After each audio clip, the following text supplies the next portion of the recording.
Jesus, Son of God. Only you can save me, suffering on the cross. You gave your all, willingly paid the cost. Bienvenue, bienvenue, bienvenue à vous tous au nom de Jésus-Christ. Bienvenue dans cette tranche de libération où nous voulons partager un moment fraternel avec vous au travers des messages que Dieu nous a inspirés. Nous sommes une commission dont le mandat consiste à libérer les captifs de toute l'emprise de l'ennemi. Et nous croyons qu'au travers de ces messages, votre vie sera complètement transformée. La Bible déclare, vous connaîtrez la vérité et la vérité vous affranchira. Je suis convaincu, je suis certain, Jésus-Christ est le même hier, aujourd'hui, éternellement, qu'au travers de ces messages, vous serez complètement transformés. Soyez bénis, soyez richement bénis au nom de Jésus-Christ. Amen. Now I am free to worship Jesus. You are my healer, oh Jesus. De ta bouche. Cette semaine, ça va s'imposer devant les hommes au nom de Jésus. Cette maladie que les médecins ont verdiquée contre toi, cette semaine, ça va disparaître au nom de Jésus. Je te déclare triomphant au nom de Jésus. Je te déclare vainqueur au nom de Jésus.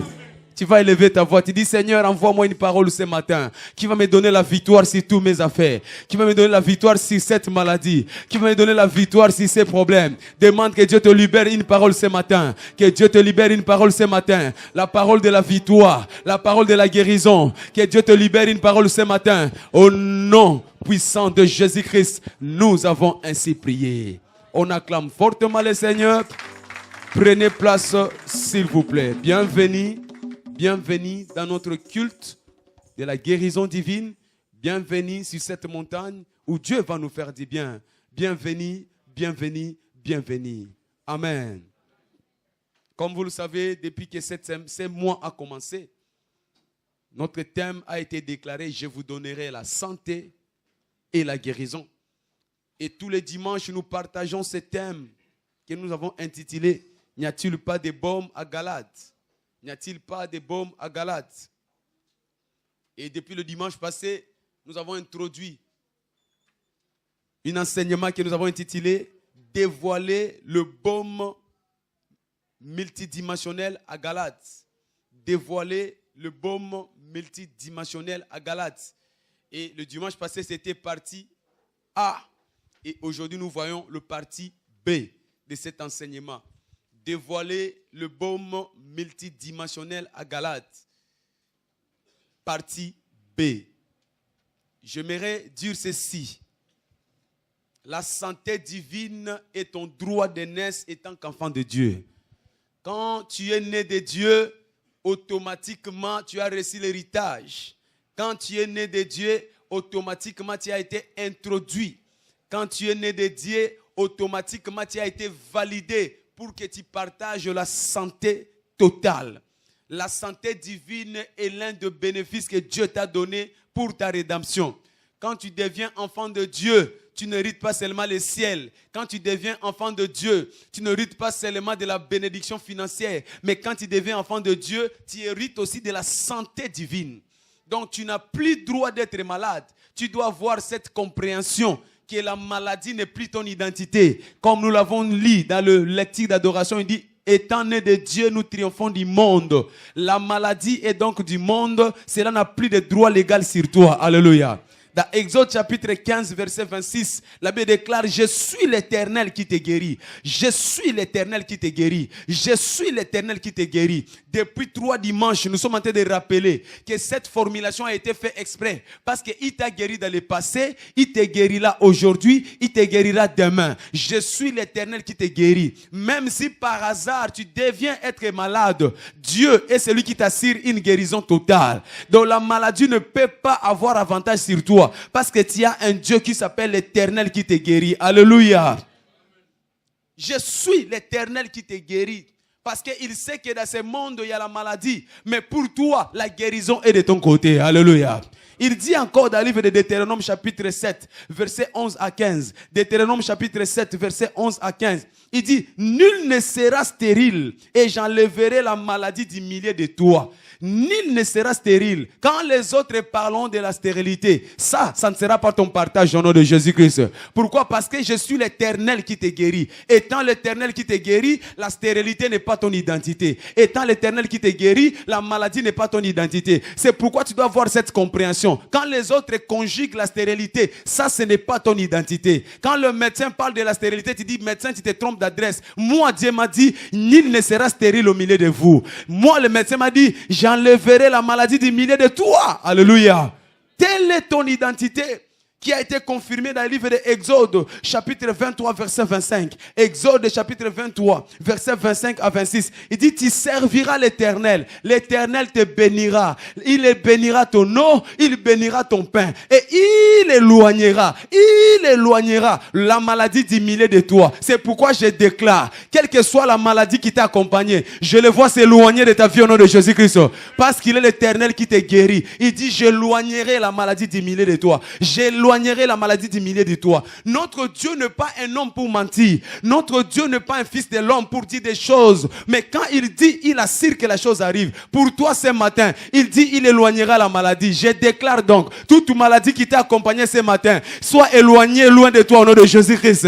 Parce qu'il est l'Éternel qui te guérit. Gloire au Seigneur. Alors, fort de ces écritures que nous venons de lire, nous avons cette compréhension. Nous comprenons que la maladie n'est pas notre partage, mais la guérison est notre droit d'aînesse. Alléluia. Tu as droit à la santé divine, fort de ces trois passages que nous venons de lire. Mais tu dois savoir aussi que malgré ces paroles, combien rassurantes, malgré ces promesses, combien vivifiantes, il y a une responsabilité qui t'incombe. Tu ne peux pas bénéficier de ces choses si tu n'engages pas ou tu n'engages pas ta responsabilité. Il y a une responsabilité par la force. Dieu a déjà fait sa part. Dieu a déjà déclaré concernant ta vie.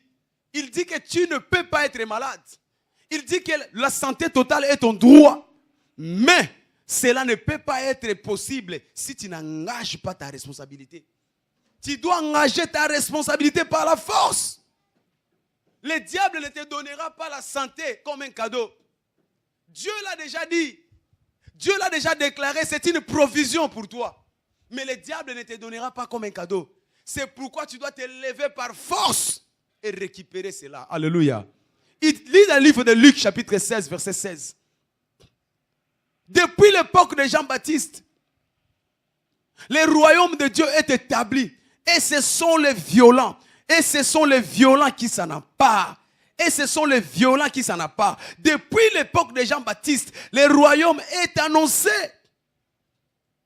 Dans d'autres versions, on dit, chacun use de violence. La guérison est déjà établie. La santé totale est déjà établie. Mais ce sont que ceux qui usent de violence. Alléluia. Tu dois être violent pour récupérer ton héritage. Dieu l'a rendu disponible. Mais le diable va te combattre. C'est pourquoi je disais mardi, à ceux qui viennent souvent le mardi, nous devons arrêter d'être patients.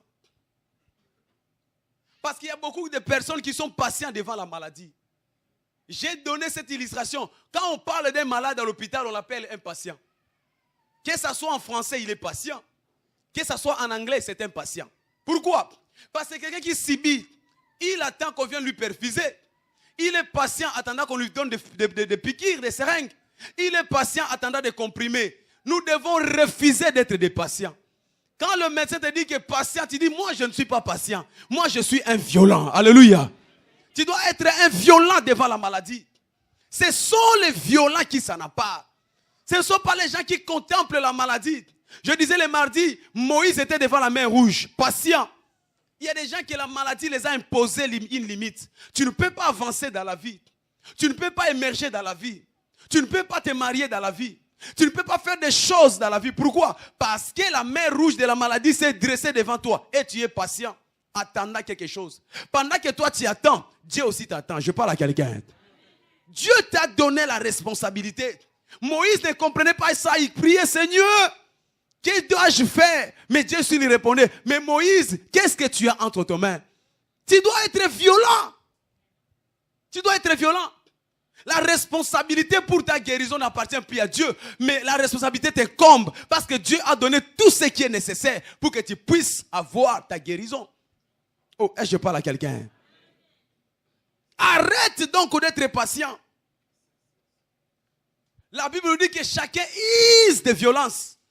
C'est pourquoi vous allez voir dans une même église, même prédication, il y en a d'autres qui témoignent, il y en a d'autres qui ne témoignent pas. Pourquoi? Parce que ceux qui témoignent, ce sont des violents dans la foi. Ils exercent leur violence. Même parole, même prédication, même onction. Mais il y en a d'autres qui trouvent des guérisons. Les autres restent dans la maladie. Pourquoi? Par manque de la violence. Il est temps que nous puissions nous lever. Laisse-moi te dire que la guérison n'a jamais été collective. La guérison est individuelle. Nous pouvons être une masse de gens. Mais quand Dieu libère sa parole, ce n'est pas tout le monde qui récupère. La guérison est individuelle. De la même façon, le salut est individuel. De la même façon aussi, la guérison est individuelle. Alors refuse d'appartenir dans les camps de ceux qui attendent. Soit ceux qui sont violents. Lève-toi avec la force et récupère ton héritage. Ce matin, je te vois saisir ton héritage au nom de Jésus-Christ. Récupère ton héritage. Récupère ton héritage. C'est pourquoi tu dois engager les combats de la foi. Parce que c'est un combat selon 1 Timothée chapitre 6 verset 12. Il dit, combat les bons combats de la foi. Concernant ta guérison, c'est un combat. Concernant ta délivrance, c'est un combat. Concernant ton changement de vie, c'est un combat. Concernant tout ce que tu veux faire, c'est un combat. Parce que le diable ne te laissera pas tranquille. Je disais le mardi à ceux qui viennent le mardi. Quand Dieu te donne un canard, le diable te donne des poursuivants. Chaque fois qu'il y a un canard devant toi, dis-toi qu'il y a des poursuivants derrière moi. Alors tu dois engager le combat spirituel. Tu dois engager le combat spirituel. Je disais encore le mardi à ceux qui viennent le mardi.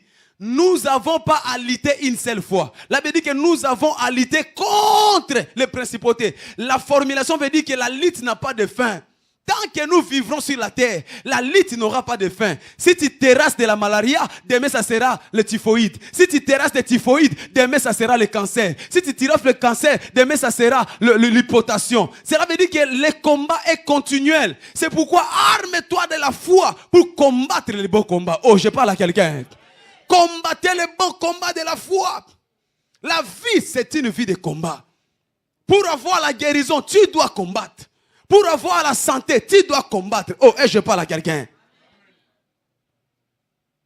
Tu dois savoir que toute bénédiction de Dieu est saisissable. Il dit dans 1 Timothée 6, 12, combattez les bons combats de la foi. Saisis les choses de la vie éternelle. Il y a des choses de la vie éternelle que tu dois saisir. Ne t'empresse pas de saisir des choses matérielles. Mais il y a des choses spirituelles que tu dois saisir. Donc tout ce que l'Éternel t'a donné comme promesse, cela est saisissable.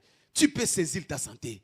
Tu peux saisir ta guérison. Tu peux saisir ta fécondité. Tout ce que Dieu t'a promis, tu peux les saisir. Ce matin, par la grâce de l'Éternel, je te vois saisir toutes tes promesses au nom de Jésus-Christ. Je te vois saisir toutes tes promesses au nom de Jésus-Christ. Alors, laisse-moi te donner quelques vérités fondamentales bibliques pour vivre dans la bonne santé. Quelques vérités fondamentales bibliques pour vivre dans la bonne santé ou en bonne santé. Premièrement, tu dois comprendre que ta filiation, étant fils ou fille de Dieu, interdit la maladie. Ta filiation en tant que fils, en tant que fille de Dieu, interdit la maladie. Les jours où tu as accepté, où tu t'es affilié comme enfant de Dieu, cela a dit que la maladie est illégale dans ta vie. Alléluia. C'est pourquoi Ésaïe 33, verset 24, la Bible déclare, dans le livre d'Ésaïe chapitre 33, verset 24, qu'aucun habitant de Sion ne dise qu'il est malade. Aucun habitant de Sion ne dise qu'il est malade. Dieu t'interdit de conjuguer la maladie dans ton vocabulaire. Tu n'as plus droit de conjuguer la maladie parce que ta filiation en tant qu'enfant de Dieu t'interdit d'être malade. Tu peux avoir des maux de tête, Bien-aimé, selon l'expression que Dieu est en train de parler, il dit quand tu as mal à la tête, dis seulement tout va bien dans ma tête. Alléluia. Pourquoi? Parce qu'il est interdit qu'aucun habitant de Sion ne dise qu'il est malade. Quand tu as mal au dos, mais pour Dieu, tu ne peux pas. Il est interdit de conjuguer j'ai mal au dos. Tu diras que mon dos va très bien. Avant même que tu te rendes compte, tu vas voir que ton dos va aller très bien. C'est ça la conjugaison que Dieu veut nous amener à comprendre. Il est interdit de conjuguer la maladie dans notre vie. Même si le médecin dit que non, monsieur, on t'a diagnostiqué du diabète. Tu dis, monsieur, tu as mal fait l'examen. Tu t'es trompé de sang. C'est ton sang qui a le diabète. Moi, mon sang n'a pas de diabète. Alléluia. Le médecin te prend la tension. Il dit, monsieur, ta tension a baissé. Tu dis, non. Avant de me toucher, tu as d'abord touché la tension avec ton corps. C'est ton corps qui a baissé de tension. Moi, mon corps va très bien. Comme tu vas le déclarer, ta santé va aller de mieux en mieux au nom de Jésus-Christ. C'est pourquoi il dit qu'aucun habitant ne dise qu'il est malade en Sion. Il rajoute dans Exode chapitre 15, verset 26. Il dit, je ne mettrai aucune maladie des Égyptiens sur toi. Il y a des maladies qui sont exclusivement pour les Égyptiens. La maladie n'est pas pour les enfants de Dieu. La maladie n'est pas ton identité. Alléluia. Depuis que tu as quitté l'Égypte, tu n'appartiens plus à l'Égypte. La maladie, c'est pour les Égyptiens. Voilà pourquoi quand tu marches, tu dois refuser d'appartenir dans les camps des malades. Parce que la maladie est pour les Égyptiens. Tu as reçu Jésus-Christ comme Seigneur et Sauveur. Lui qui n'a jamais été malade. Tu n'as plus donc droit à être malade. Oh, et je parle à quelqu'un. Ça, c'est une compréhension que tu dois garder, gravée dans ton esprit. Gravée dans ton esprit. Gravée dans ton esprit. Si dans ta famille, il y a des maladies héréditaires, tu n'appartiens plus à cette famille-là. Toi, tu appartiens dans la famille des enfants de Dieu. Le sang de Dieu coule en toi. Donc, cette maladie ne peut plus avoir des effets sur toi. Gloire au Seigneur. La deuxième compréhension que tu dois avoir. Comprends que ton corps est le temple du Seigneur. Comprends que ton corps est le temple du Seigneur. Tu ne peux pas en même temps être le temple du Seigneur et drainer tous les microbes avec toi. Notre Dieu est saint. Notre Dieu habite dans la sainteté. Oh, et je parle à quelqu'un. La sainteté, c'est l'interdiction des microbes dans le royaume de Dieu. Comme il est saint, l'iniquité, le péché, le maladie ne peut pas habiter dans son trône. Tu es le trône de Dieu vivant. Étant donc le trône de Dieu, tu n'es pas qualifié à être malade. La maladie dans ton corps est illégale. Répète après moi, illégal. Et tout ce qui est illégal, sa place c'est dans la prison. Donc tu n'as pas droit d'être malade. Tout ce qui vient illégalement dans ta vie, ce matin, je le lis et je le jette en prison spirituelle au nom de Jésus-Christ. Tu ne peux pas être malade. Tu ne peux pas être malade. C'est pourquoi 1 Corinthiens chapitre 3 verset 16 à 17. La Bible nous dit dans 1 Corinthiens chapitre 3 verset 16 à 17. Il dit ton corps est le temple du Seigneur. Glorifie donc Dieu dans ton corps qui lui appartient. Glorifie donc Dieu dans ton corps qui lui appartient. Ton corps ne t'appartient plus. Cela appartient à Dieu. Et je vois très mal notre Dieu habiter dans un corps malade. Tu dois avoir cette compréhension. Partout où tu marches, tu te dis, moi je ne peux pas être malade parce que Dieu habite en moi. Parce qu'il habite en moi, la maladie a déjà fermé ses valises, la maladie a déjà quitté mon corps. Pourquoi? Parce que Dieu habite en moi. Oh, et je parle à quelqu'un. Cela est ta responsabilité. Tant que tu ne comprendras pas que Dieu habite en toi, tu te considéreras toujours malade. Mais si tu te considères que tu as l'habitation de Dieu, Dieu ne peut pas habiter dans la maladie. Dieu ne peut pas habiter dans les infirmités. Dieu ne peut pas habiter dans les afflictions. Je te déclare guéri ce matin au nom de Jésus-Christ. Un jour, Jean et Pierre se sont présentés devant la porte de l'église appelée la Belle. Ils ont vu un homme qui était paralytique. Pour eux, c'était contradictoire. Parce que dans la maison de Dieu, tout doit être beau. Tout doit être belle. Alléluia. On appelle ça la belle. Pourquoi? Parce que dans la maison de Dieu, tout doit être belle. Alors, ils ont vu une personne qui était infirme devant la maison de la beauté. Ton corps, c'est la maison de la beauté. Ton corps, c'est la maison de la beauté de Dieu. On ne peut pas permettre qu'il y ait des imperfections dans ton corps. La maladie, c'est une imperfection. Le cancer, c'est une imperfection. Alors, par la parole de Dieu ce matin, tout ce qui est contraire à la beauté de ta vie, je le déclare éradiqué au nom de Jésus-Christ. Parce que dans la maison de Dieu, on ne peut pas voir tout ce qui est laid. Ils ont dit, nous avons ni or. Ce que j'ai, je te le donne. Lève-toi. Au même moment, ce paralytique s'est levé. Pourquoi? Parce que ça devait être conforme à l'appellation de la maison de Dieu. La maison de Dieu, c'est la maison de la beauté. Ton corps, c'est le corps de la beauté de Dieu. Donc, tout ce qui est contraire à la beauté de ton corps, ce matin, cérémonie d'extermination au nom de Jésus. J'ai dit cérémonie d'extermination au nom de Jésus. Toute chose que l'ennemi t'a imposée, qui rend ta maison qui ne soit pas beau, je le rends nul au nom de Jésus-Christ. Parce que la maison de Dieu, c'est la maison de la beauté. La maison de Dieu, c'est la maison de la beauté. Les ténèbres ne peuvent cohabiter avec la lumière. Comme tu es la maison de Dieu, la maison de Dieu, c'est la maison de la lumière. La maison de Dieu, c'est la maison de la grâce. Les ténèbres ne peuvent pas cohabiter. Refuse de vivre en même temps malade et en même temps avec la parole de Dieu. Parce que quand la lumière apparaît, c'est pour chasser tous les ténèbres. Quand la lumière apparaît, c'est pour dissiper toute la lumière. Ce matin, par la parole que tu écoutes, je vois la lumière de Dieu descendre sur ton corps. Et tous ceux qui n'étaient pas de la lumière, être dissipés au nom de Jésus-Christ.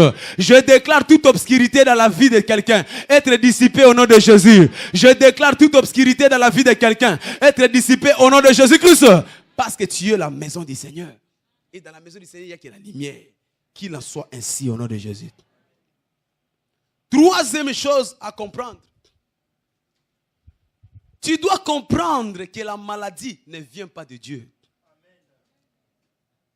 Tant que tu n'auras pas cette compréhension, que mes infirmités, que ma maladie, que mes problèmes récurrents, tant que tu auras la compréhension que cela vient de Dieu, tu resteras cloué au lit. C'est l'ennemi qui se réjouit de ton ignorance. Mon peuple est détruit parce qu'il lui manque la connaissance.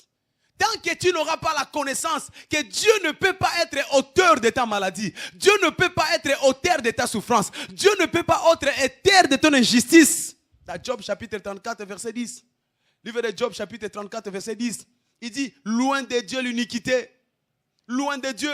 Notre Dieu ne connaît pas l'iniquité. Notre Dieu ne peut pas marcher dans l'iniquité. Loin de Dieu l'iniquité. Il dit au verset 12 de ce même chapitre, le Tout-Puissant ne viole pas la justice. Dieu ne peut pas violer la justice. Si Dieu permet que tu sois malade, c'est qu'il est injuste. Oh, notre Dieu n'est pas injuste. Notre Dieu ne connaît pas l'injustice. Notre Dieu est juste. Alléluia. Il ne peut pas permettre que tu sois pauvre. Il ne peut pas permettre que tu sois célibataire. Il ne peut pas permettre que tu sois stérile. Non! Notre Dieu marche dans la justice. Il est la justice absolue. Oh, et je parle à quelqu'un. Tu dois changer ta compréhension. Dans Job chapitre 2 verset 7, la Bible dit, Satan partit et frappa Job d'une ulcère. C'est Satan qui a frappé Job. Mais Job était dans l'ignorance. Tout au long de ses lamentations, il croyait que c'est Dieu qui l'a frappé. Seigneur, pourquoi tu m'as frappé? Jusqu'à ce qu'il s'est lamenté à propos de Dieu, sa situation perdurait. Alléluia. Comme beaucoup d'entre nous ce matin. Il y en a qui conjuguent. Ah, toute chose concourt bien de ce qui aime Dieu. Dieu a permis. Dieu ne peut pas vouloir que tu sois malade. Ah Seigneur, tu m'as donné cette maladie vraiment. Dieu ne peut jamais te donner une maladie. Tant que tu ne comprendras pas que c'est le diable qui est derrière toute maladie, tu seras victime de l'ennemi. Job a vécu des mois, des années dans cette situation parce qu'il croyait que c'est Dieu qui l'avait infligé. Jusqu'à ce qu'un jour il dit, je reconnais. Alléluia. Il est temps que nous puissions reconnaître que notre Dieu est un Dieu d'amour. Il est temps que tu puisses reconnaître que notre Dieu ne peut pas nous punir. Je parle à quelqu'un. Écoutez, si un papa, malgré sa punition vis-à-vis de son enfant, il ne peut pas lui infliger des maladies. Tu punis ton enfant, mais quand tu apprends seulement que l'enfant est malade, tu le prends tout de suite, tu l'amènes aux exigences. À combien plus forte raison notre Dieu? Même si tu as péché, Dieu ne peut pas te punir par la maladie. Oh, je parle à quelqu'un. Si nous les humains ne pouvons pas punir nos enfants par la maladie, à combien plus forte raison notre Dieu? Il y a d'autres punitions à te donner. Mais Dieu ne peut pas te punir par la maladie. Alléluia. Nous devons sortir de cette ignorance que Dieu m'a infligé une maladie. La maladie ne vient pas de Dieu. La maladie n'est pas la volonté de Dieu. Gloire au Seigneur. Dans Job chapitre 10, verset 10, La Bible nous donne l'origine des maladies. Il dit le voleur ne vient que pour voler, détruire, égorger. C'est le voleur qui vient dans notre vie. Le diable, c'est le voleur. Il vient pour nous voler. Il sait que par la maladie, il va te voler la joie. Tu as déjà vu quelqu'un qui est malade qui est dans la joie? Non. La maladie te prend la joie. Tu deviens comme quelqu'un qui n'a plus l'envie de vivre. Pourquoi? Parce que le voleur est entré dans ton corps. Le voleur ne vient que pour voler. Et un des moyens auxquels ils utilisent pour nous voler, c'est la maladie. Ils nous volent notre argent. Un des moyens que le diable nous vole notre argent, c'est pas la maladie. Quelqu'un qui est malade ne peut plus aller travailler. C'est le chômage, c'est les arrêts maladie et c'est la médiocrité. Ils nous volent même notre vie de couple. Il y a des gens qui sont divorcés tout simplement parce que l'un est tellement malade. Il a supporté 1 mois, 2 mois, 6 mois, 1 année, l'homme et l'homme. Il commence à faire des calculs. Ah, on vit qu'une seule fois. Bon, reste à l'hôpital et je viens de te rendre visite. Il commence à faire des prières. Seigneur, si tu m'aimes, prends cette femme qui est là et qui reposait en paix. En réalité, elle a déjà trouvé quelque chose. Oh, je parle à quelqu'un. Ça, c'est le volet. Le voleur ne vient que pour voler, détruire et égorger. Le voleur ne vient que pour voler, détruire et égorger. Mais gloire au Seigneur, la Bible nous dit, mais moi je suis venu, afin que mes brebis aient la vie et que cette vie soit en abondance. C'est pourquoi je déclare sur toi, reçois la vie en abondance au nom de Jésus. Reçois la vie en abondance au nom de Jésus. Reçois pleinement la vie au nom de Jésus. Tu ne peux plus être malade au nom de Jésus. Parce qu'il est venu pour nous donner la vie. Mais pas n'importe quelle vie, une vie en abondance. Quand tu as une vie en abondance, tu ne peux pas être dans le lit de l'hôpital. Non! Quand tu es dans une vie abondante, tu ne peux pas avoir de perfusion tout le temps. Non! Quand tu as une vie en abondance, tu ne peux pas manquer de fruits de tes entrailles. Je déclare pour quelqu'un, toi qui as besoin de fruits de tes entrailles, reçois-les scandaleusement au nom de Jésus-Christ. Ça sera scandaleusement. Tu risques de fuir toi-même au lit de maternité. Parce que tu auras des bébés scandaleusement, 8 d'un seul coup. Reçois cette grâce au nom de Jésus-Christ. Oh, tu vas rattraper le retard au nom de Jésus-Christ. Parce que Jésus-Christ est venu pour nous donner une vie en abondance. En fait, quand je parle de la vie en abondance, c'est une vie de la multiplication. Quand les autres font un bébé normal, toi tu feras 8 bébés d'un seul coup. Reçois cette grâce au nom de Jésus-Christ. Une vie en abondance. Tel est ton partage. Alléluia. C'est pourquoi Jacques chapitre 1 verset 17 confirme cela. Il dit, tout don parfait et toute grâce excellente vient d'en haut. Notre Dieu ne nous donne que des choses parfaites. Notre Dieu nous donne que des choses excellentes. Toi, tu n'accoucheras jamais des Mongols au nom de Jésus-Christ. Aujourd'hui, tu n'accoucheras jamais des Mongols au nom de Jésus-Christ. Parce que ce que Dieu donne est toujours excellent. Ce que Dieu donne est toujours parfait. Tes affaires seront toujours parfaites au nom de Jésus. Ta santé sera toujours parfaite au nom de Jésus. Ton mariage sera excellent au nom de Jésus. Tout ce que tu entreprendras sera excellent au nom de Jésus. Merci Père. Parce que notre Dieu nous donne que des bonnes choses. Tout don parfait et toute grâce excellente viennent d'en haut. Donc quand tu commences à voir des choses qui ne sont pas parfaites dans ton corps, cela ne vient pas de Dieu. Des hôpitaux à répétition, cela ne vient pas de Dieu. Grossesse, fausse couche, cela ne vient pas de Dieu. Voilà pourquoi il est temps que tu te lèves contre l'ennemi. Tu lui dis, assez c'est assez. Parce que tu n'es pas au contrôle de mon corps. Mon corps appartient à Jésus-Christ. À partir d'aujourd'hui, prends tes bagages, quitte mon corps au nom de Jésus. Je vois quelqu'un qui chasse cette situation dans son corps. Il dit, prends ses bagages, quitte mon corps au nom de Jésus. Alléluia. Parce que tout don parfait et toute grâce excellente vient d'en haut. 4e chose à comprendre. Tu dois comprendre qu'il y a une provision pour ta guérison. Il y a une provision. Gloire soit rendue à notre Dieu qui anticipe déjà les effets du diable. Quand le diable prépare la maladie, Dieu prépare la provision. Il nous aime tellement qu'il savait qu'à chaque tentation, il doit préparer une issue de secours. Et pour cette maladie-là que le diable a ramenée dans ta vie, l'issue de secours est aujourd'hui disponible pour toi. Il dit, le malheur atteint souvent les justes. Mais Mais l'Éternel en délivre toujours. C'est pourquoi je déclare ta délivrance aujourd'hui au nom de Jésus-Christ. Je déclare ta délivrance aujourd'hui au nom de Jésus-Christ. Le malheur peut venir. Ce n'est pas le malheur qui a le problème. Cela peut venir. La maladie peut venir. La stérilité peut venir. Le blocage peut venir. Mais l'Éternel en délivre toujours. C'est là pour dire que le dernier mot de ta vie n'appartient pas au diable. Le voleur vient en premier, mais c'est l'Éternel qui clôture. Et quand il s'élève, ta situation est clôturée. Oh, je vois ta situation clôturée au nom de Jésus. Je vois ton dossier te clôturé au nom de Jésus-Christ. Il dit seulement un mot et l'histoire s'arrête. Par la parole de Dieu ce matin, ta maladie s'arrête au nom de Jésus. Par la parole de Dieu ce matin, cette situation est affligée aujourd'hui au nom de Jésus-Christ. Gloire au Seigneur. Il dit, il y a une provision. Dans Jérémie chapitre 8, verset 20 à 22. Il dit, il y a un baume en Galade. Il y a un baume à Galate. Il y a un baume à Galate. Tu ne peux plus être malade parce qu'il y a un baume à Galate. Tu ne peux pas être tout le temps dans les hôpitaux parce qu'il y a un baume à Galate. Et c'est quoi cette baume? Le baume dont nous parlons, c'est la parole de Dieu. Le baume dont nous parlons, Dieu a rendu sa parole disponible pour que cela amène la guérison dans ta vie. Dieu a rendu sa parole disponible pour que cela amène la santé totale dans ta vie. Dans Proverbe chapitre 4, verset 20 à 22. Proverbe chapitre 4, verset 20 à 22. Il dit, mon fils, prête attention à ma parole. Prête attention à mon discours. Garde-les dans ton cœur. Garde ma parole dans ton cœur. Pourquoi?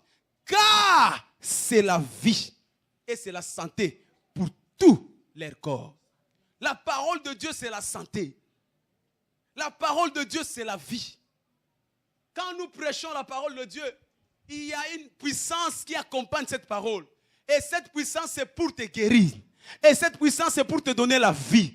La Bible dit que Jésus-Christ prêchait. Et pendant qu'il prêchait, les démons quittaient le corps. Je déclare ce matin, pendant que je prêche, tout démon qui affligeait ta vie, je le vois quitter ton corps au nom de Jésus-Christ.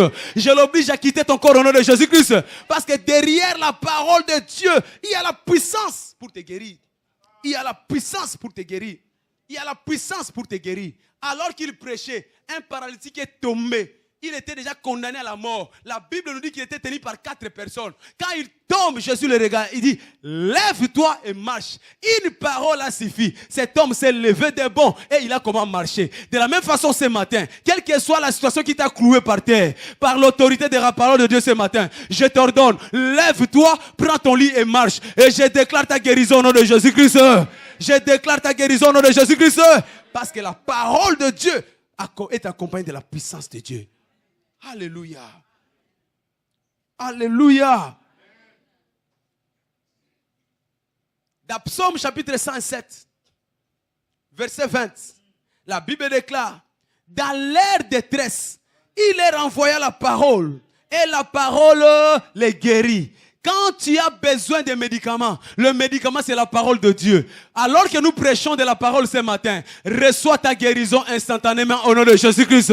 Dans leur détresse, il leur envoya la parole et la parole les guérit. Arrête d'aller chercher les médicaments à la pharmacie parce que tu as un médicament original qui est la parole de Dieu. Gloire au Seigneur. Gloire au Seigneur. Alléluia. Pourquoi la parole? Parce que dans la parole de Dieu, il y a la lumière pour chasser les ténèbres. Quand la parole est libérée, il y a la lumière qui est libérée. Il dit, et les ténèbres n'ont pas pu les contenir. Partout où il y a la lumière, les ténèbres disparaissent. La maladie, c'est les ténèbres. Les afflictions, c'est les ténèbres. Le problème de fibrose, c'est les ténèbres. Le problème de stérilité, c'est les ténèbres. Mais là où il y a la parole, la lumière jaillit. Je vois la lumière de Dieu chasser toutes ténèbres dans ta vie au nom de Jésus. Oh, je n'ai pas entendu ton amen. Je dis, la lumière de Dieu va chasser les ténèbres dans ta vie au nom de Jésus. Pourquoi la parole? Parce que la parole de Dieu détient la force pour relever tous les affligés. Quelle que soit l'affliction que tu avais connue. Mais quand la parole de Dieu est libérée, cela te donne la force. C'est pourquoi la Bible dit que les faibles disent qu'ils sont forts. Par la parole de Dieu, tu deviens fort. Je te déclare fort ce matin au nom de Jésus. Je te déclare fort ce matin au nom de Jésus. Je te déclare fort ce matin au nom de Jésus. Devant cette maladie, tu es fort au nom de Jésus. Devant cette opposition, tu es fort au nom de Jésus. La Bible dit, si vous faiblissez pendant l'adversité, c'est que votre force est moindre. Mais toi, tu as la force de la parole de Dieu. Tu ne peux pas être faible. Alléluia. Je dis, tu ne peux pas être faible parce que tu as la parole de Dieu. Il dit dans Jean chapitre 6, verset 63. Jean chapitre 6, verset 63. La parole que je vous ai dit est esprit et vie. Derrière la parole de Dieu, il y a l'esprit de Dieu. Derrière la parole de Dieu, il y a la vie de Dieu. C'est pourquoi toute chose qui était morte en toi, parce que la parole est libérée ce matin, reçois la vie au nom de Jésus-Christ. Ces fibromes-là, reçois ta guérison au nom de Jésus-Christ. Ces problèmes-là pour avoir des enfants, reçois ton miracle au nom de Jésus-Christ. Ces maladies qui viennent chaque fois en hiver, reçois ta guérison au nom de Jésus. Parce que derrière la parole de Dieu, c'est un esprit et il y a la vie. Gloire au Seigneur. Alors pendant que nous clôturons ces moments, quelles sont les exigences pour demeurer en bonne santé? Quelles sont les exigences pour demeurer en bonne santé? Parce que tout le monde aspire à demeurer en bonne santé. Tout le monde cherche à être toujours en bonne santé. Mais il y a des exigences. Comme je disais au départ, j'ai dit cela est ta responsabilité. Dieu a déjà fait sa part. Tu dois accomplir ta part. Concernant la santé, Dieu n'a plus rien à faire. Il t'a donné toutes les prescriptions. C'est ta responsabilité. Ce sont les violents qui s'en appartent. Et parmi ces responsabilités, nous avons dit le dimanche passé que tu dois continuer à parler. Tu dois continuer à parler. Même si ton corps te dit le contraire. Même si ton corps te dit le contraire. Tu dois toujours parler. Il dit, la vie et la mort sont au pouvoir de la langue. Il dit, je te donnerai une bouche et une sagesse auquel aucun de tes ennemis ne pourra te résister. Ça veut dire qu'aucun démon ne peut résister devant les déclarations de ta bouche. Et nous avons dit encore, pendant que tu déclares, ne calcule pas les signes. Tu es en train de parler comme ça, tu vois les symptômes. On te dit que non, ça c'est les zonas. Tu dis, moi je ne peux jamais attraper les zonas. Tu déclares, alléluia, malgré ce que tu vois. On te dit déclare, mais tu as toujours mal au dos. Ça, ce n'est plus mon problème. Moi, je déclare seulement. Retiens ceci. Toute chose a des oreilles. Tout ce que tu dis, c'est une sémence. Quand tu parles, même si ça n'a pas répondu tout de suite, mais ça finira par répondre. Tu peux déclarer au début de la journée, mais la guérison se manifeste à la fin de la journée. Tu peux déclarer au début de la semaine, la guérison se manifeste à la fin de la semaine. Tu peux déclarer au début de l'année, la guérison se manifeste à la fin de l'année. Mais ne t'arrête pas de parler, continue à parler. Ne sois pas comme ces gens qui disent, première fois, deuxième fois, ils disent, je savais que tu n'allais pas changer. Alléluia. C'est une histoire que j'ai connue quand j'étais encore trop jeune. Un homme de Dieu puissant, rempli d'onction. Il habitait dans un quartier où il y avait des érosions. Le matin comme ça, il croyait que chez lui, l'érosion ne viendra pas. L'érosion arrive. Premier jour, il dit à sa femme, on va gêner 3 jours. Cette érosion, Dieu parle à toutes choses, il a des oreilles. Même l'érosion va m'écouter. Il est parti, il a prié 3 jours de jeûne, il revient comme ça. Érosion, je sais que tu as des oreilles pour m'écouter. Au nom de Jésus, arrête-toi. Arrête-toi, suspends ta course. Suspends ta course. Il rentre chez lui à la maison. Le lendemain, l'érosion avance. Il dit, je retourne encore gêner 3 jours. Il revient. Il gêne. Déclaration. Érosion. Aujourd'hui, je te maudis, je te déracine. Le lendemain, il revient comme ça. L'érosion est avancée jusqu'à la porte. Quand il regarda comme ça, il dit à sa femme, je savais que ça n'allait pas partir. Et je parle à quelqu'un. Il y a des gens qui font des prières, qui font des déclarations, mais au fond d'eux, ils savent que c'est seulement pour satisfaire l'environnement. Mais quand ils déclarent, il dit, si tu dis à cette montagne, ôte-toi de là, jette-toi de la mer, si tu ne doutes pas, si tu ne doutes pas, si tu ne doutes pas, si tu ne doutes pas, alors parce que ta foi est activée, tout ce que tu vas déclarer, je le vois s'accomplir au nom de Jésus. Tout ce que tu vas déclarer, je le vois s'accomplir au nom de Jésus. Tout ce que tu vas déclarer, je le vois s'accomplir au nom de Jésus. Alors crie, je ne serai plus jamais malade. Merci Jésus. Crois à cette déclaration. Et la maladie te dira bye bye. Ça, c'est ce qu'on a dit la semaine passée. Et nous avons donné cet exemple. On dit, vous savez, Étienne a été lapidé. Qui a lapidé Étienne? C'était Paul. À cette époque-là, Paul était de l'autre côté. Il a lapidé Étienne. Étienne, allez, tuez-le. La Bible nous dit qu'Étienne a élevé ses mains vers le ciel. Il a dit, Père, entre tes mains, je laisse mon esprit. Paul a attendu cela. Et il a vu comment le ciel s'est ouvert et Étienne est parti. Laisse-moi te dire que tout ce que tu sèmes, tu le récolteras un jour. Un jour, Paul s'est retrouvé dans la même situation. On a pris des pierres, on a commencé à les lapider. Mais ce que j'ai remarqué, Paul avait tiré la leçon Il dit, Étienne avait ouvert sa bouche. Il a dit, Seigneur, entre tes mains, j'ai remis mon esprit. Dieu a recueilli son esprit. Si moi aussi je fais cette prière, Dieu aussi va me faire quoi? Il va me recueillir. Moi, je ferme ma bouche.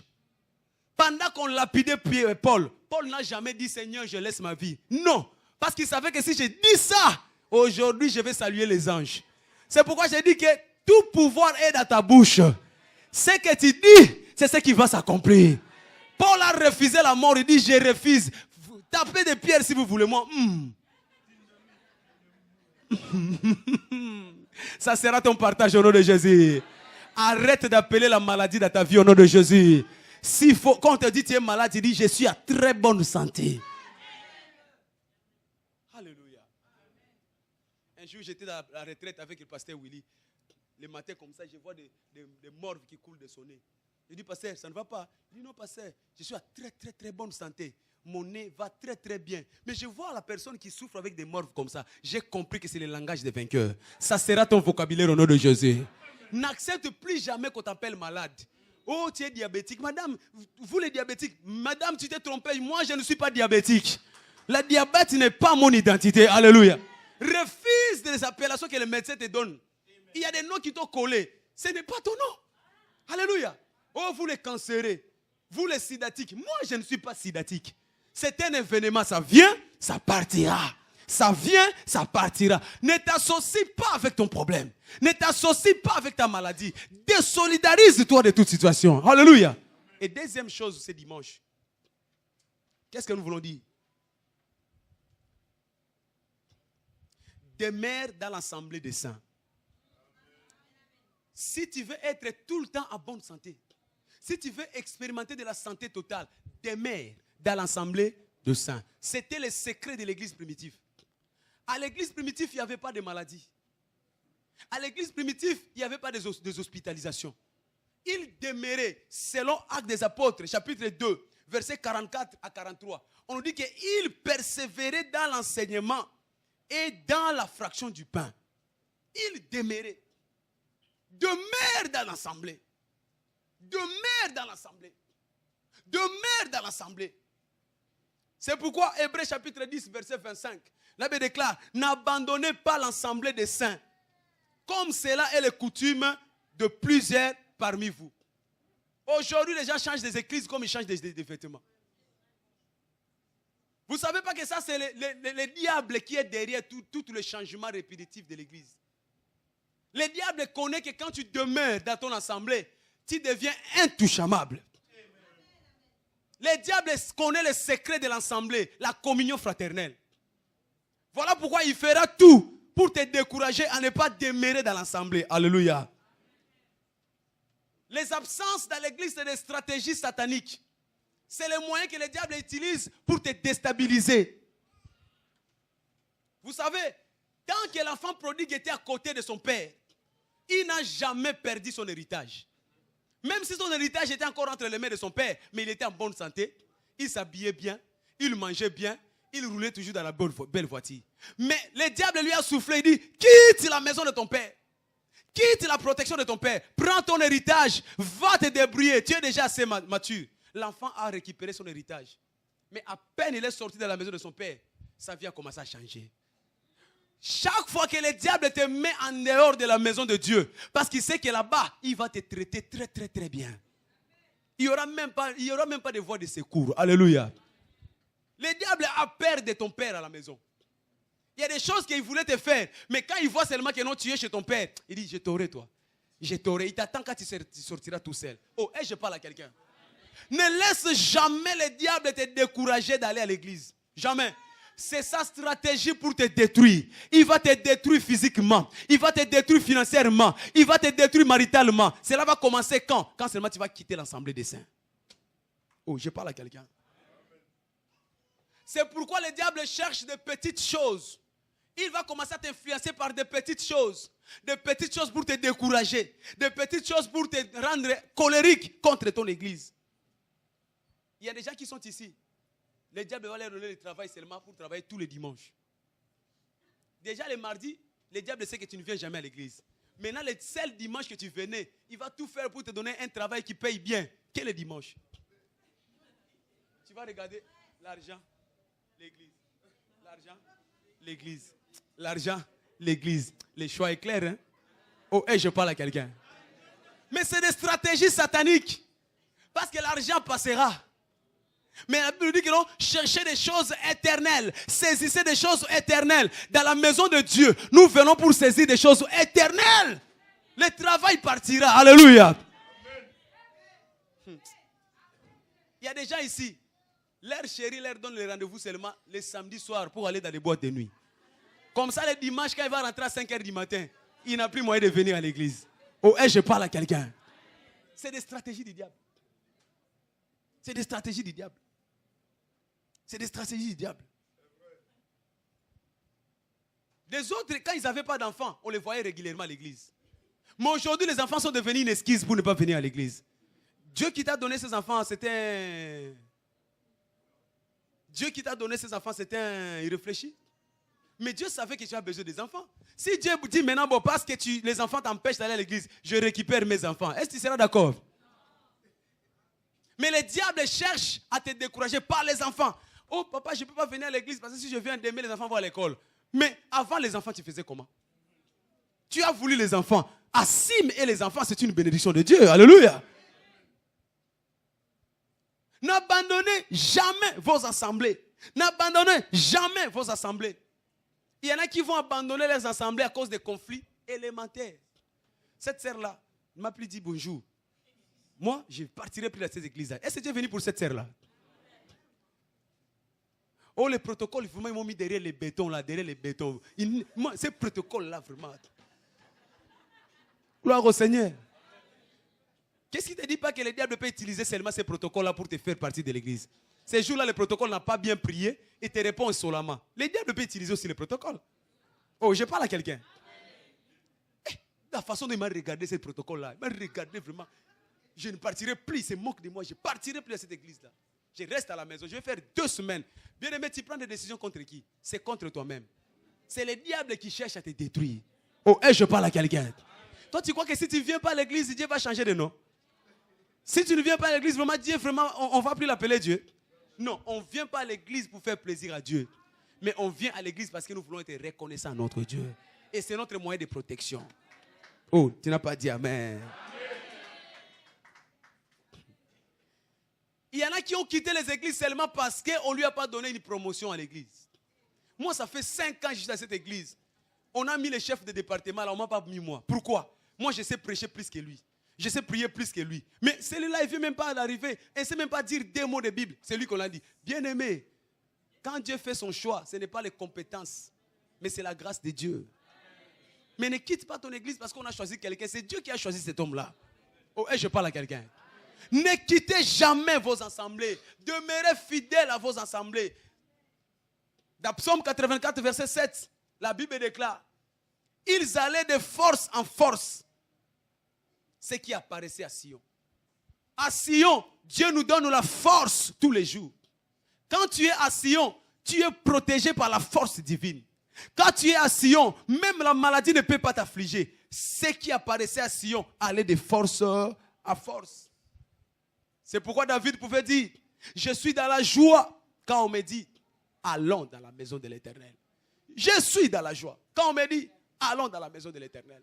Pourquoi? Parce qu'il savait qu'il est écrit: sur la montagne de Sion, il y aura la délivrance et le peuple de Jacob possédera ses possessions. Tu ne peux pas être à Sion et ne pas être délivré. Quand tu viens à Sion, tu auras la délivrance et tu posséderas tes possessions. Ce matin, reçois la délivrance dans ta vie au nom de Jésus-Christ. Ce matin, possède tes possessions au nom de Jésus-Christ. Tout ce que l'ennemi t'a dépossédé, possède-les ce matin au nom de Jésus-Christ. Parce qu'à Sion, tu connaîtras la délivrance. Et tu posséderas tes possessions. Gloire au Seigneur. L'emplacement que tu occupes dans la vie détermine tes possessions. Là où tu es, détermine ce que tu seras. Oh, je parle à quelqu'un. Si tu es dans la maison de la grâce, tu auras la grâce de Dieu. Pour que Marie puisse connaître son miracle de la grâce, c'est parce qu'elle était dans la maison de la grâce. Quelle est la place que toi tu es? Il y a des gens qui passent toute leur vie à l'extérieur. Au travail et dans les fêtes et dans les matangas. Mais l'église, si on pouvait faire l'évangélisation des matanga comme on faisait pour l'église, Quand il y a quelqu'un qui est décédé, 2 minutes, il suffit pour que tout France soit au courant. Mais quand on parle de programme de l'église, si tu peux prendre aussi ton téléphone pour téléphoner. On a un programme mardi, jeudi, dimanche. Ça, ce n'est pas ton problème. Mais tu es journaliste pour les matanga. Tu es journaliste pour les songe-songe. Tu es journaliste pour les fêtes. Tel ses maris, viens, on va aller se retrouver là-bas. Non, il est temps que nous venions dans la maison de la grâce de Dieu. Et la deuxième chose et la dernière, engage le mystère du royaume. Engage le mystère du royaume. Engage ou engager le mystère du royaume. Selon Marc chapitre 4, verset 11. L'abbé déclare, à vous, il vous a été donné le mystère du royaume. À vous, il vous a été donné le mystère du royaume. Dieu nous a donné le mystère du royaume pour que nous puissions utiliser, pour que nous puissions être délivrés, pour que nous puissions dominer, pour que nous puissions avoir la santé totale. C'est quoi ce mystère? Nous avons dit la communion, la Sainte Seine. C'est un mystère. N'attends pas seulement le jour de Sainte Seine à la maison, à l'église. Tu es chez toi à la maison, tu prépares ta communion avec les enfants, tu pries au nom de Jésus, tu donnes à tes enfants. S'il y avait des maladies, ils seront guéris. C'est quoi le mystère? Le mystère, c'est le lavement des pieds. Tu prends tes pieds, les pieds de tes enfants, tu laves les enfants, tu appliques ce que Jésus-Christ a fait. Il dit, si tu ne fais pas cela, tu n'auras pas part avec moi. Tu laves les pieds de tes enfants pendant que tu déclares, mes enfants ne peuvent jamais être malades. Mes enfants sont délivrés. Tu déclares cela, Dieu va l'accomplir. C'est quoi le mystère? Le mystère, c'est le manteau. Comme cette sœur l'a dit aujourd'hui, elle avait un problème. On ne devait pas l'embaucher parce qu'elle n'avait pas de papier avec la récépissé. Mais elle a pris le manteau qu'elle a utilisé, elle a déclaré, elle a été embauchée. C'est ça le mystère. C'est quoi le mystère? Le mystère, c'est l'aspersion de sang. Tu viens dans une maison où tu veux commencer à habiter. Ne rentre pas comme tout le monde. Tu prends le sang de Jésus, tu le mets dans un verre. Tu commences à asperger. Je possède cette maison. Tu asperges. Que les mauvais esprits quittent cette maison. Je possède. Tu prends tes vêtements. Quand tu achètes tes vêtements, bien-aimés, tu ne sais pas qui avait fabriqué ces vêtements-là. Ne sois pas pressé parce que c'est nouveau. C'est nouveau. Mais peut-être c'est avec des esprits impurs qu'ils ont vendu ces vêtements. Prends le sang de Jésus. Asperge sur ces vêtements. Ces vêtements, je détruis toutes les influences négatives dans ces vêtements. Quand on me verra, je serai l'enfant de Dieu. On ne verra pas le nom de monsieur qui est derrière ces vêtements. Déclare ces choses comme ça. Oh, je parle à quelqu'un. Et finalement, quel est le mystère que nous allons voir ce matin? C'est l'onction d'huile. J'espère que tout le monde a ramené l'huile d'onction ce matin. Quand l'huile va descendre dessus ta tête, je vois un changement radical dans ta vie au nom de Jésus-Christ. La Bible nous dit dans le livre de Jacques, chapitre 5, verset 17. Il dit, quelqu'un parmi vous est-il malade? Quelqu'un parmi vous, si par hasard quelqu'un est parmi vous aujourd'hui malade, parce que la maladie n'est pas notre partage. Dans l'église du Seigneur, il n'y a pas de maladie. Mais si par hasard quelqu'un est malade, il dit qu'il aille chez les anciens. Les anciens vont prier sur lui par l'onction. La prière faite sur lui, il guérira les malades. Je déclare, parce que l'huile va descendre sur ta tête ce matin. Toute maladie qui t'a accompagné, cérémonie d'expiration au nom de Jésus-Christ. Oh, la maladie va être expirée ce matin au nom de Jésus-Christ. Toute chose qui commence à un délai, le délai de ta maladie est arrivé à son terme. C'est dimanche. Cette maladie ne vivra plus dans ton corps au nom de Jésus. Que fait l'huile d'onction dans la vie d'une personne? Premièrement, l'huile d'onction brise les joungs. L'huile d'onction brise les joungs. Quels que soient les joungs que l'ennemi t'a imposés, les joungs de la maladie, les joungs du célibat, les joungs de la stérilité, les joungs de la malédiction. Quand l'huile descend sur ta tête, je vois ces joungs être paralysés. Je vois ces joungs être paralysés. Je te déclare libre au nom de Jésus. Parce que l'onction brise les joungs. Deuxièmement, l'onction amène l'intronisation. L'onction amène l'intronisation. David était un homme civil, mais quand lui est descendu sur sa tête, la Bible nous dit qu'il a été introduit comme roi. Tu subissais les choses dans la vie. Tu étais victime de la maladie, mais quand lui va descendre ce matin, tu vas être intronisé. La maladie qui t'est dominée, toi, tu vas commencer à les dominer. La maladie qui t'est dominée, toi, tu vas commencer à les dominer. Parce qu'un roi, c'est celui qui domine. Un roi, c'est celui qui commande. Un roi, c'est celui qui donne des ordres. Ce matin, tu vas donner des ordres et cette maladie va plier bagage au nom de Jésus-Christ. Oh, cette maladie va commencer à te servir au nom de Jésus.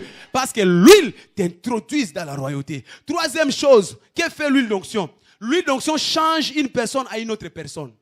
Ça change une personne à une autre personne. Les gens qui t'ont connu malade, quand ils te regarderont, ils se diront c'est lui ou ce n'est pas lui. Ils diront ce n'est pas lui. Le médecin qui t'a verdiqué, qui a diagnostiqué ta maladie, il dira c'est toi ou ce n'est pas toi. Il dira non, ce n'est pas toi parce que ton sang avait un microbe, mais je ne vois plus ce microbe. Ça sera ton partage au nom de Jésus-Christ. Les gens qui ont dit que tu n'auras pas d'enfant, ils se demanderont ce bébé c'est pour lui ou ce n'est pas pour elle. Tu diras ce sont mes bébés. Si c'est pour toi, dis très fort amen. Il va changer ton identité. Les gens qui te connaissaient toujours par terre, ils te voyaient toujours dans les lits d'hôpitaux. Quand ils te verront chez toi à la maison en train de manger des hamburgers, ils diront c'est lui ou ce n'est pas lui. Tu diras c'est moi. Répète après moi, ça sera moi. On ne te reconnaîtra plus jamais. Parce que Dieu va changer ton nom. Il a dit à cette fille qui avait fait 12 ans de maladie. 12 ans de maladie. Il dit, ma fille, ta foi t'a sauvée. À partir d'aujourd'hui, tu t'appelleras fille de Dieu. Je vois Dieu changer ton nom ce matin au nom de Jésus-Christ. Je vois Dieu changer ton nom ce matin au nom de Jésus-Christ. On te connaissait par le nom de ta maladie. Aujourd'hui, on t'appellera fille de Dieu au nom de Jésus-Christ. On te connaissait par le diabète. On t'appellera par ton nom ce matin au nom de Jésus-Christ. On te connaissait par la malédiction. On t'appellera avec un nouveau nom. Si tu crois, cela dit très fort, amen. Merci Jésus. Merci. Parce qu'il change à une autre personne. Il change à une autre personne. Que fait l'huile d'onction sur la tête d'une personne? L'huile d'onction, quand ça descend, ça te favorise. Selon 1 Samuel chapitre 10, verset 24. Ils te demanderont, tu es en bonne santé? Oui. Et ils vont commencer à te donner. Les gens qui ne te donnaient pas, parce qu'ils savaient que tu es à Koufa Lobby. Vous savez à Koufa Lobby? Qui viendra te donner des gros projets? Qui viendra te donner de bonnes affaires? Parce qu'il sait que celui-là, il lui reste seulement un peu de temps, il va mourir. Je parle à quelqu'un. Je disais ça il y a 2 semaines, même quand tu pars à la banque, s'ils veulent te donner une somme importante, la première chose qu'ils vont te poser comme question, monsieur, laboratoire. Pourquoi? Parce qu'ils ne confient de bonnes choses qu'à ceux qui sont en bonne santé. Mais pour toi, parce que Dieu va te visiter par l'huile, ils vont te localiser, ils vont te donner de bonnes choses au nom de Jésus-Christ. Les gens qui avaient des doutes sur toi, ils vont commencer à te favoriser au nom de Jésus. Je te vois accéder dans les rangs des millionnaires au nom de Jésus-Christ. Oh, ton histoire va changer ce matin au nom de Jésus. Les riches de ce monde viendront te chercher au nom de Jésus. Si tu crois cela, dis très fort amen. À cause de la bonne santé. À cause de la bonne santé. À cause de la bonne santé. Et finalement, que fait l'huile d'onction sur la tête d'une personne? Quand l'huile descend sur la tête d'une personne, cela enlève toute inquiétude. Pourquoi? Car toutes les choses que tu lui as perdues, tu vas les retrouver. L'huile est descendue sur la tête de Saoul. Le prophète a dit à Saoul, Saoul, ne t'inquiète plus. Parce que les troupeaux de ton père que tu as perdu, tu vas tous les retrouver.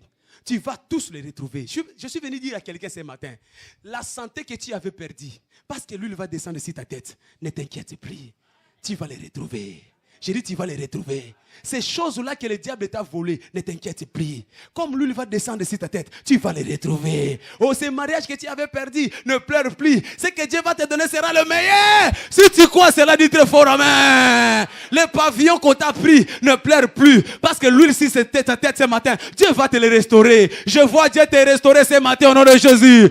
Je vois Dieu te restaurer ce matin au nom de Jésus. Mets-toi sous tes pieds et commence à bénir le Seigneur. Mets-toi sous tes pieds, élève ta voix. Dis Seigneur, merci. Merci pour ta parole ce matin. Merci parce qu'aujourd'hui, c'est mon jour de la restauration. Élève ta voix, commence à demander à Dieu. Seigneur, merci parce qu'aujourd'hui, tu vas changer mon nom. Tu vas changer mon identité. Vous venez de suivre ces messages. Et je sais que vous avez été bénis. Jésus-Christ est le même hier, aujourd'hui et éternellement. Ce qu'il a fait, il peut le faire aujourd'hui dans votre vie. Mais la seule condition au préalable est que vous puissiez l'accepter et donner votre vie. Où que vous soyez, qui que vous soyez, si vous vous reconnaissez que vous n'avez pas encore donné votre vie à Jésus-Christ, voici l'occasion favorable. Nous allons faire cette prière ensemble et la grâce de Dieu va vous toucher là où vous êtes. Prions ensemble, répétez cette prière après moi. Seigneur Jésus, je reconnais aujourd'hui que je suis pécheur et que tu es mort sur la croix pour me sauver. Voilà pourquoi je viens auprès de toi. Pardonne mes péchés. Accepte-moi. Inscris mon nom dans le livre de la vie. Je te promets de te suivre, de t'aimer et de te servir jusqu'à la fin de ma vie. Au nom de Jésus-Christ. Amen. Je vais prier pour toi. Père, que la grâce qu'il a touchée ce soir, ce matin, que cette même grâce l'accompagne tout au long de sa vie. Désormais, Que toute emprise de l'ennemi soit brisée dans sa vie. Que toutes les malédictions générationnelles soient brisées dans sa vie. Que tous les échecs répétés soient neutralisés dans sa vie. Je déclare une vie victorieuse. Je le déclare libre. Je le déclare libre. Je le déclare libre de toute emprise satanique. Jésus-Christ est venu afin que le brebis ait la vie, mais une vie en abondance. Seigneur, merci pour l'abondance de sa vie. Merci pour l'abondance de sa vie. Merci pour l'excellence de sa vie. Merci pour la réussite de sa vie. Et c'est là au nom puissant de Jésus. Au nom puissant de Jésus. Soyez bénis. Soyez bénis. Au nom de Jésus-Christ. Amen. Nous sommes Église internationale armée des vainqueurs, basée sur 2-4 avenue du cimetière parisien à Pantin. Et nous avons comme mandat la libération de captifs de toute la prise satanique. Nous serons dans la joie de vous accueillir dans notre temple. Nous serons dans la joie de participer à ces moments fraternels avec vous. Nous sommes à votre disposition pour toute question, pour toute difficulté. Pensez à passer à 2-4 avenue du cimetière parisien et c'est là à Pantin. Nos horaires, c'est tous les mardis de 18h30 à 20h et tous les jeudis de 18h à 20h pour une montagne de prière. Et les dimanches, nous nous réunissons de 10h30 à 13h. Et je sais que vous allez passer des moments agréables dans le Seigneur avec nos frères. Soyez bénis, au nom puissant de Jésus-Christ. Amen.